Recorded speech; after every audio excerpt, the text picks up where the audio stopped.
Yes, I still have the hiccups, and I'm hoping you can bear with me through this very short video, but I have put together what I call Ken's 4 laws of autism, or Asperger syndrome, or high-functioning autism. These are based upon my life's experience. Call that autodidactic or self-taught. And number one is this: others will be dismissive.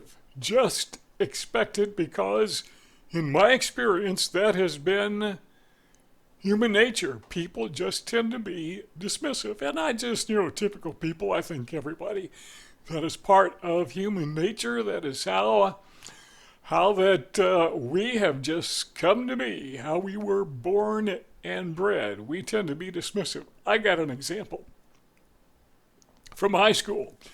Not really related to autism specifically, but related to the dismissive nature of humans.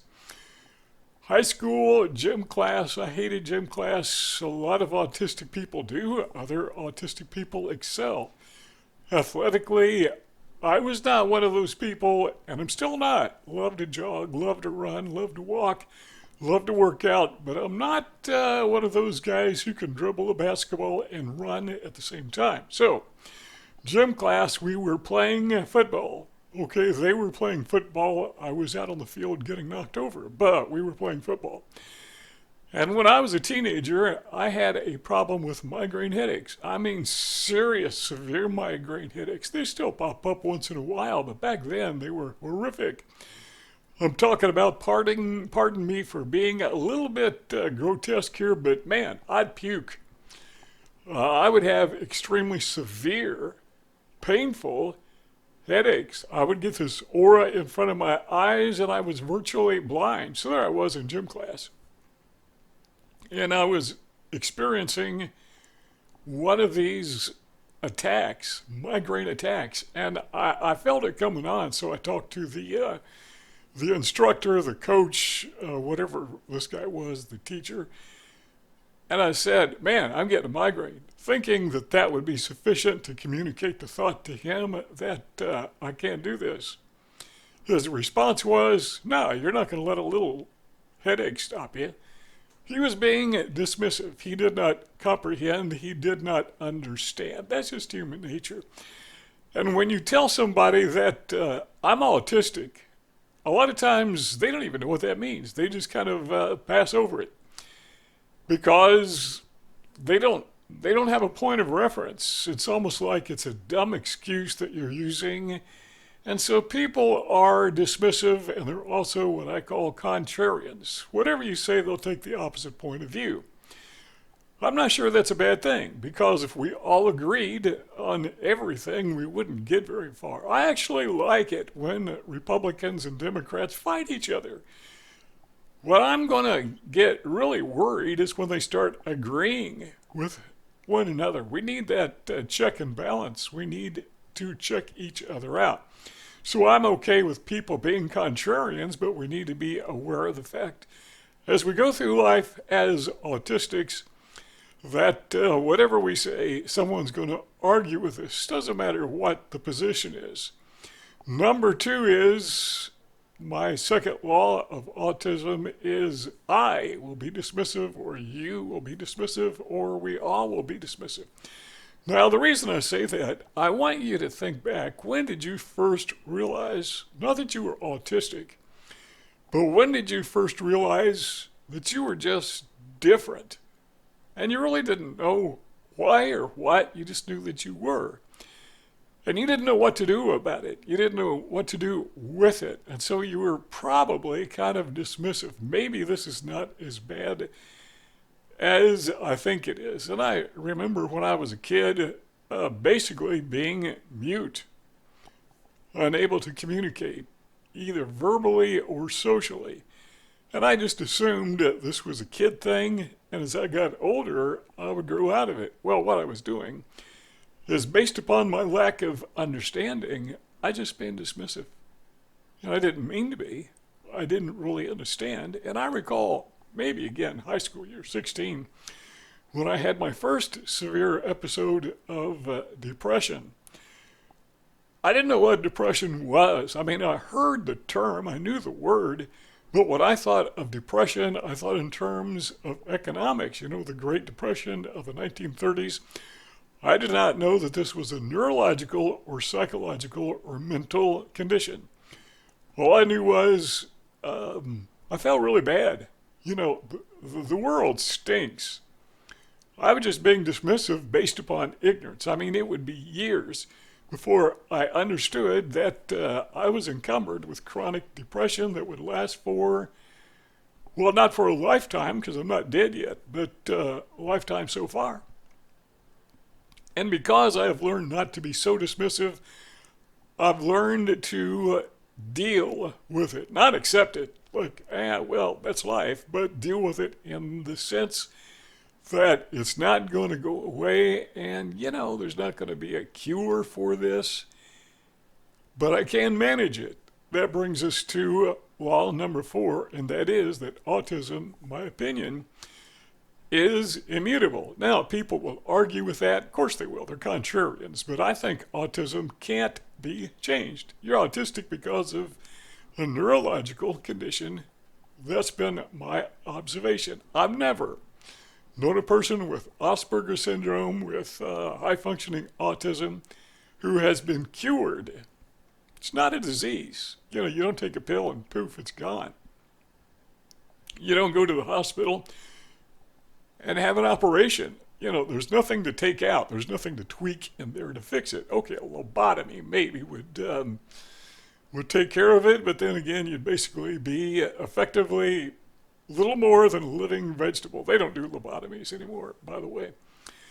So effective coping strategies can be helpful. They can work, but it's not going to make it go away because there is no cure. Again, it is not a disease.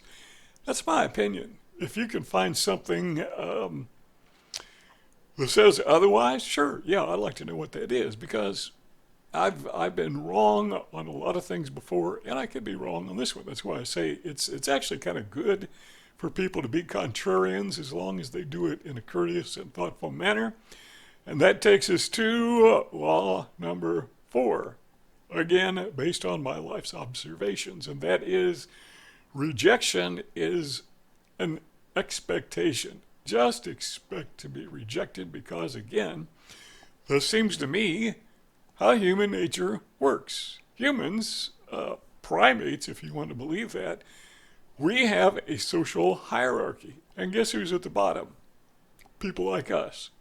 People who are autistic. Now, I know some autistic people who have learned to overcome that and learn to function very well in a social situation. Unfortunately, I'm not one of those people. Hey, I'm doing a lot better than I did, say, when I was in my 20s. I improved a little bit when I was in my 30s. I learned to get tough and stand up for myself. But the social hierarchy, still, I kind of wind up at the bottom. I start at the bottom. You may have had the same experience, but you walk into a group of people, a crowd of people, workplace. Where else do you see people? Where there's a social setting. I was going to say a sporting event, but that's really not social because people pretty much ignore each other. But, school, church, wherever. And you just kind of realize that these people are mingling among themselves, but somehow you're excluded. And if you try to present yourself to the hierarchy, you get sometimes literally a cold shoulder. Well, I don't know if the shoulder is cold or not, but you know what I mean. Literally turn their back on you because they sense instinctively that you're a little bit, I don't like to use the term weird, so we'll say creepy. But they just kind of pick up on that. And you pick up on the fact that they pick up on it, but sometimes even then, people with autism are slow to pick up on people picking up. They're rejecting us, and we don't pick up on the fact that we're being rejected for a while, but eventually it becomes kind of obvious. And because rejection is an expectation, we can find ourselves in the social hierarchy to be the low-hanging fruit because there's nothing the people love to do anymore than trump the other person. That is to say, they want to, as they climb up the social hierarchy, they like to step on each other. Well, people with autism don't really get that. At least I don't think they do. I never did. And so we tend not to fight back. Now, again, as I said a moment ago, as I got older, like in my 30s, then in my 40s, I found, okay, I think I'm starting to catch on to this a little bit, but I never really got good at it. But we're low-hanging fruit. So rejection is going to be an expectation. That is one of the reasons why people with Asperger syndrome, high-functioning autism, find it virtually impossible to hold a job, because wherever people are, there is a social hierarchy. They're like a troop of monkeys. You know, there's the alpha male, there's the alpha female, they have this alpha alpha, and the not so alpha and the beta, and I don't know, alpha to omega, whatever, I don't know, but it's like pecking order chickens, you know, animals tend to do this. I don't think reptiles do, but virtually all animals do it. People do it too. But because we are special, I'm trying to think of a way to spin this in a positive sense. Maybe if you believe in evolution, maybe we are the advanced element in evolution where we have overcome, unlike virtually every other critter, except for reptiles, we have overcome the hierarchy phenomenon. We're that chicken who just doesn't participate in the pecking order. Well, as a result of that, we're at the bottom of the pecking order. But we're just not participating, that's why. And we also tend to lose our jobs. That's why. So those are the 4 laws of autism that I came up with on the spur of the moment. Now, if I were to sit down and think about this, I'd probably come up with 400. And I'm thinking that you probably could add to this list, and that's why we have a comment section. So feel free to leave a comment if you can think of something that should be another law that should be added, or about anything.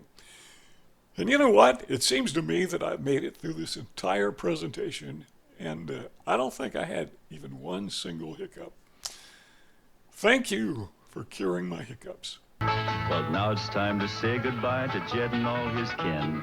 They would like to thank you folks for kindly dropping in.